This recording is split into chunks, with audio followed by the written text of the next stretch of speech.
Well, good morning, church. As we had teased the lesson earlier, this morning's message is about checklists, and it's taken from the New Testament Gospel of Luke, chapter 23, verses 33 and 34. I think a lot of us use checklists, and probably for very good reasons, appropriate reasons. But sometimes I think in our own spirituality, we use checklists to perhaps justify who we are or how we're going about life. And that's really the point of this morning's message. Luke chapter 23, verses 33 and 34 says the following. When they came to a place called the Skull, the soldiers crucified Jesus and the criminals, one on his right and the other on his left. And Jesus said, "Father, forgive them, because they don't know what they're doing." So let me provide you a checklist of 3 things you should know about checklists. First, they're everywhere. They're on TV, they're in the movies, they're on the radio. 2, these checklists seem to be getting longer than ever. Like there's a book out now called 100 Travel Bucket List Ideas for 2020. And number 3, there's a checklist for just about everything. Frankly, it's become a bit of an obsession. For instance, in Men's Health, which is a monthly magazine, there are at least a dozen checklists and some 2,000 separate tips in every issue.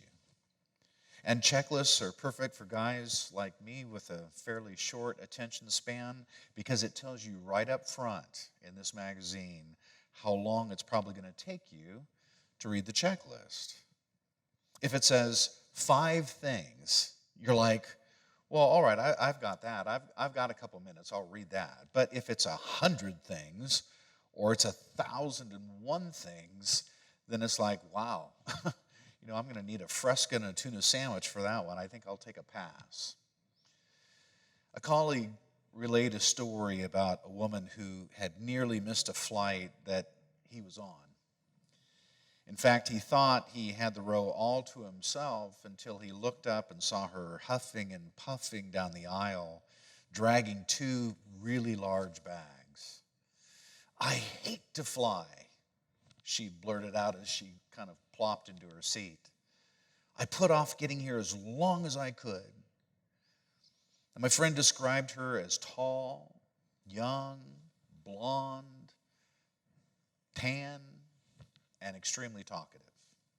Her jeans were fashionably ripped at the knees, and her black boots boasted these silver tips. She really hated to fly, he had learned. And the way she coped with her fear of flying was by talking. "I'm going home to see my dad. He'll really be amazed at my tan. He thinks I'm crazy living in California, me being single and all. And I've got this new boyfriend, and he's from Lebanon. He travels a lot, though, so I only see him on weekends, which is fine with me because that gives me the house to myself, which isn't far from the beach. And my friend has learned what to do when a friendly, attractive woman sits down beside him. He says that as soon as possible, he reveals his profession and his marital status. It keeps them both out of trouble. "My wife hates to fly as well," he jumped in when she had taken a breath.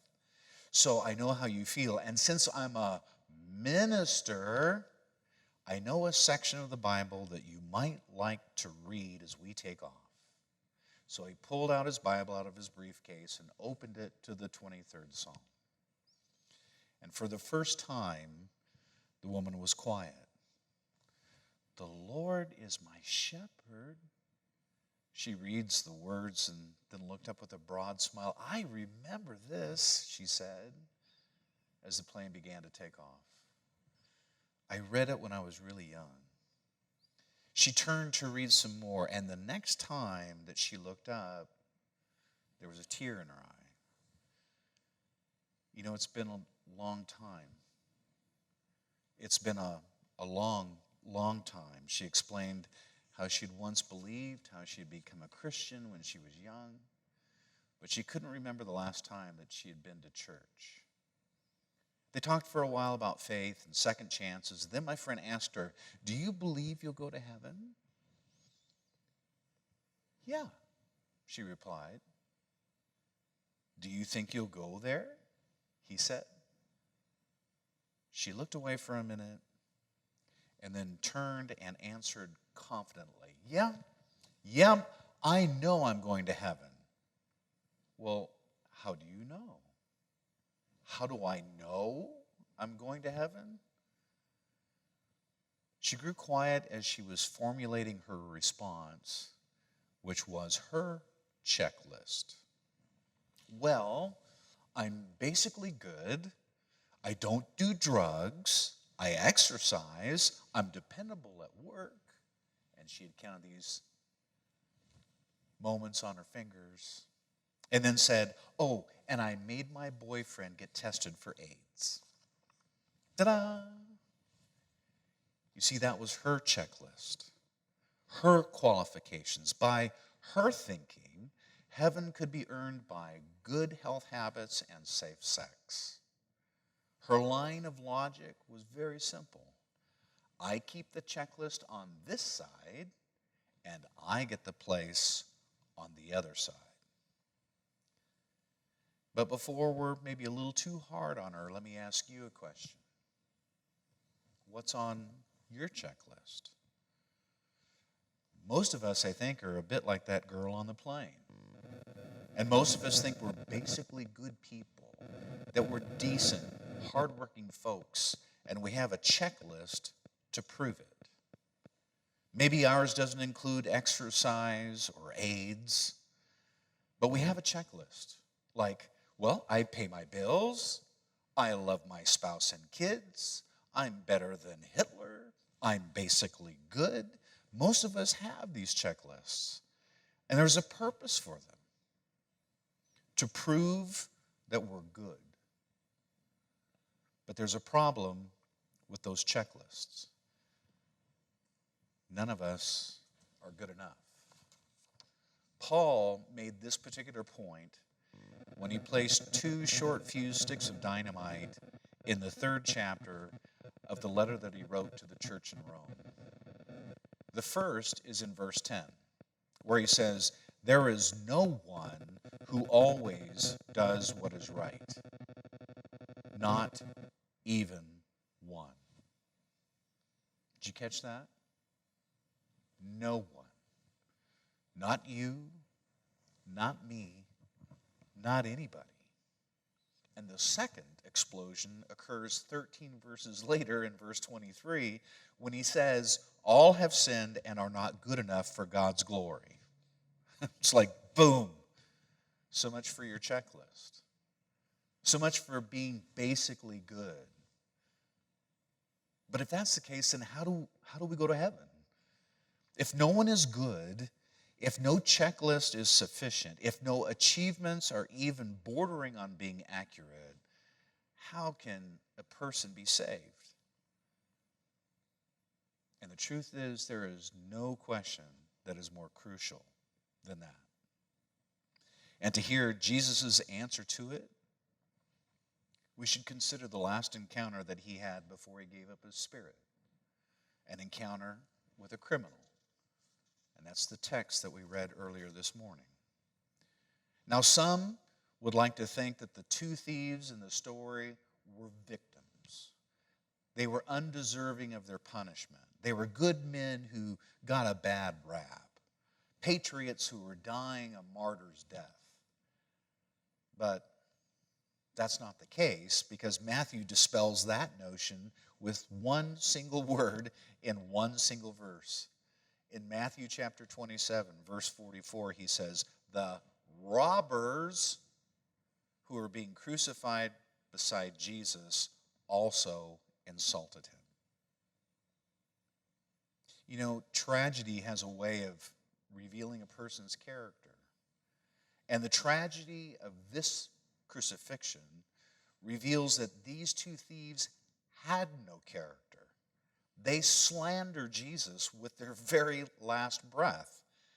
I mean, if you can kind of put yourself in those circumstances, you can probably hear their voices. They're kind of husky with pain, and they're sneering at the Messiah, and they're saying, some king of the Jews you are.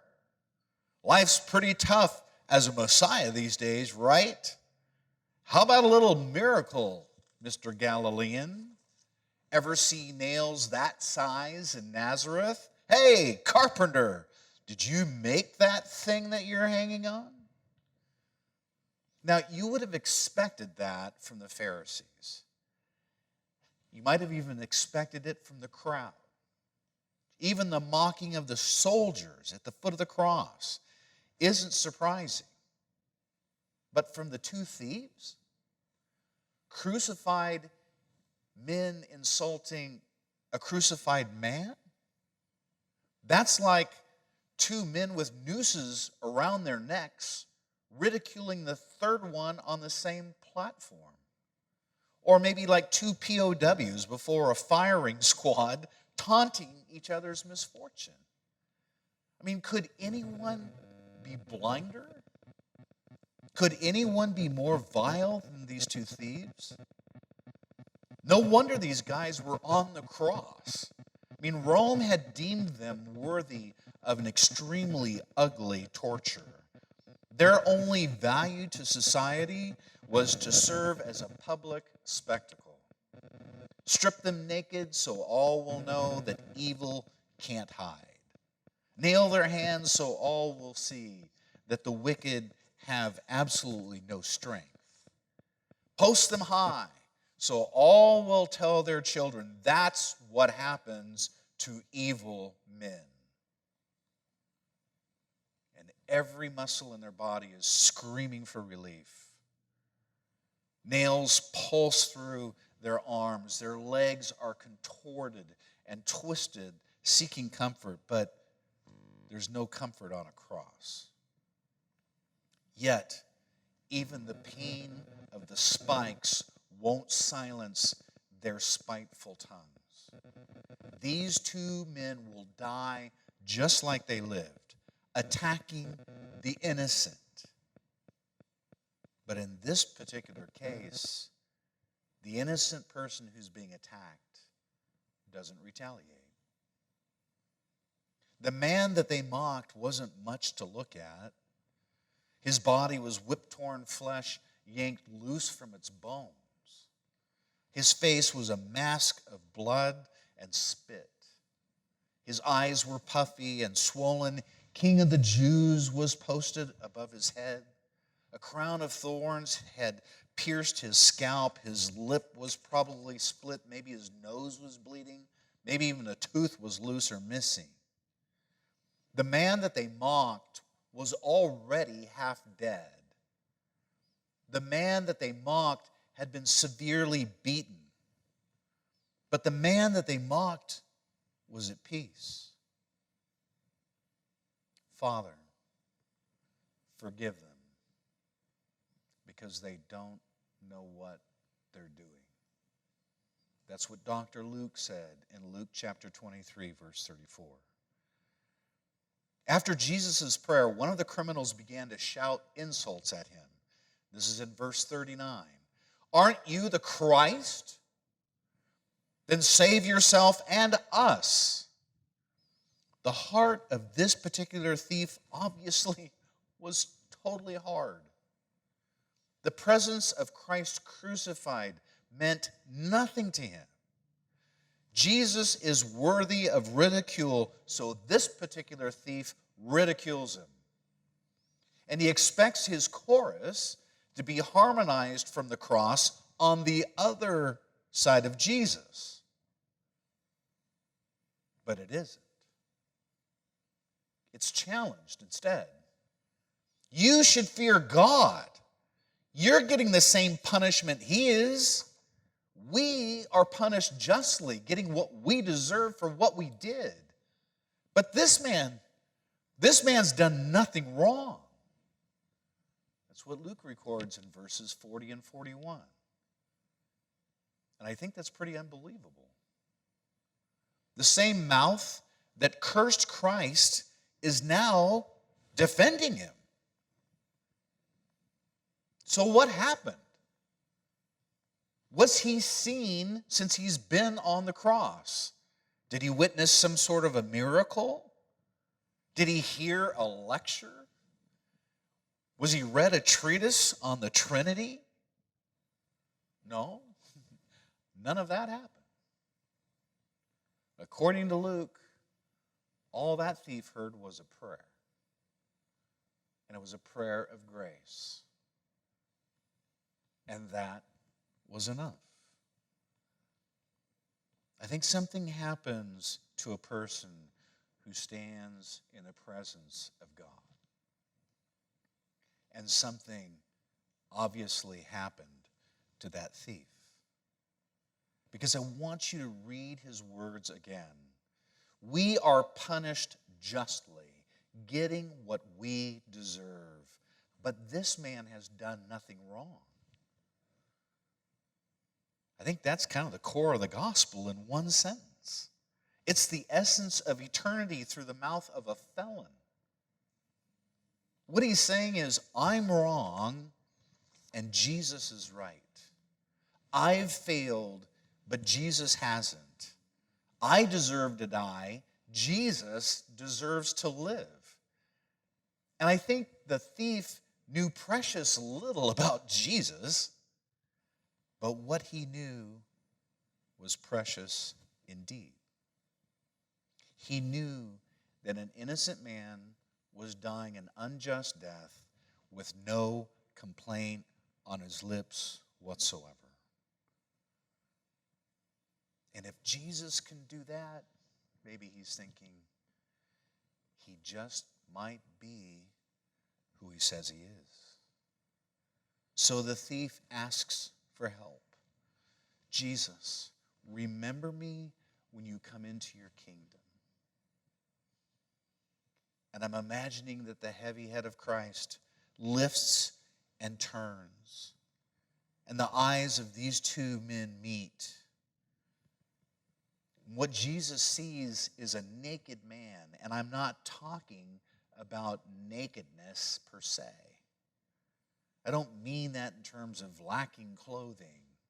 I mean in terms of his charades. The thief had no charade to offer.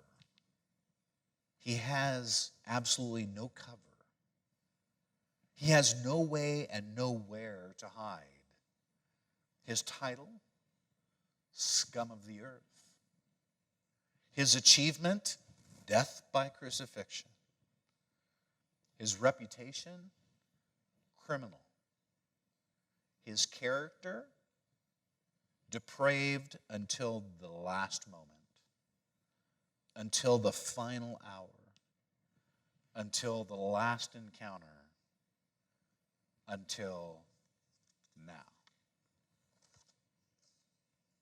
Tell me, what has this man done to warrant any help at all from Jesus Christ?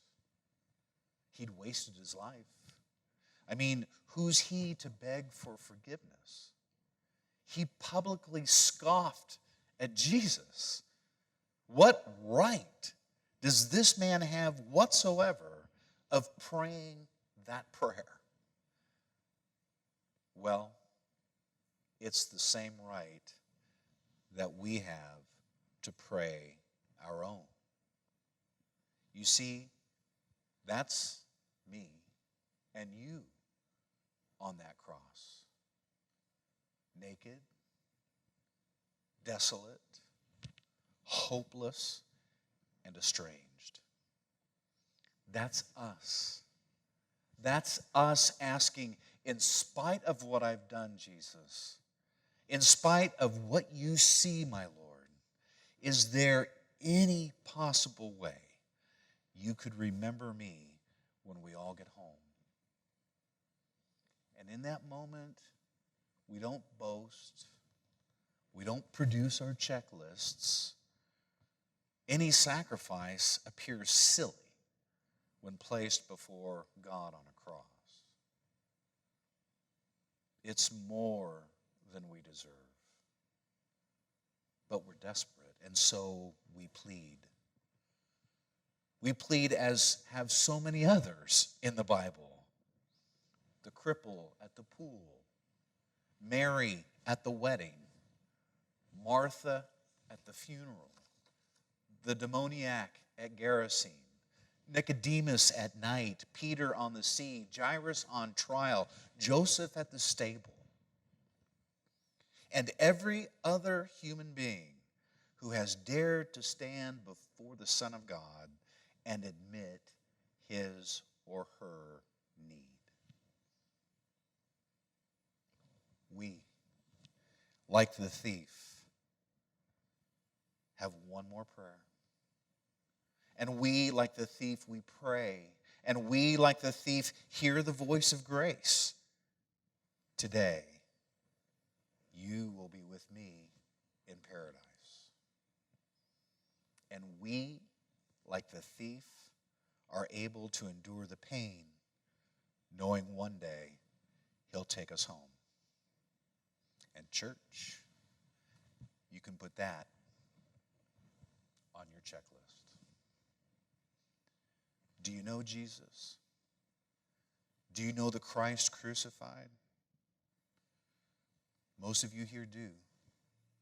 But some of you may not. And if you don't, you need to get to know this Jesus, because he is the only way in which you're going to get home.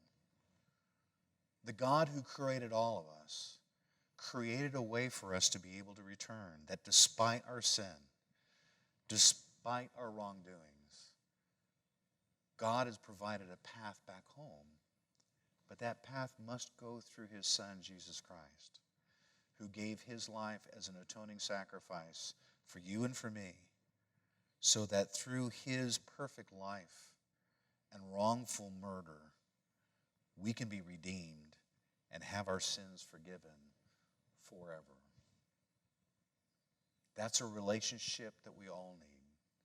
That's a relationship that the world needs, especially in light of recent events with the coronavirus and the panic that it is creating both here in the United States and elsewhere. Where do you go for your sense of security, your sense of hope? You turn to Jesus, who said that he loves you. It says in John 3:16, "For God so loved the world that he gave his only begotten Son, so that whoever believes in him might not perish, but be saved." And some people in the world ridicule Jesus, saying, well, he just gives us laws and he gives us regulations and he's just trying to beat us down. And John dispels that notion, because in the next verse, verse 17, it says that Jesus didn't come into the world to condemn the world, but to save it. And that Jesus has come to save you too. So if you don't know this Jesus, you need to learn about him. And this is a great place to start, being here in church, or talking to one of the members here who can tell you more about Jesus. But for those of you who do need Jesus, it's not a one and done event. Because like any relationship that's worth developing, you need to do that over time. And it takes work, it takes effort, it takes contact. And in this particular case, it takes looking at his word and praying to develop a relationship with a person who is now providing you with the opportunity to be with God forever. So I would encourage you who know Jesus, get to know him better. And perhaps see that the checklists that we all create to try and justify ourselves as being maybe better than somebody else are completely worthless in the face of the fact that we're all sinners. None of us do right all the time, but all of us need a Savior, and that's Jesus Christ.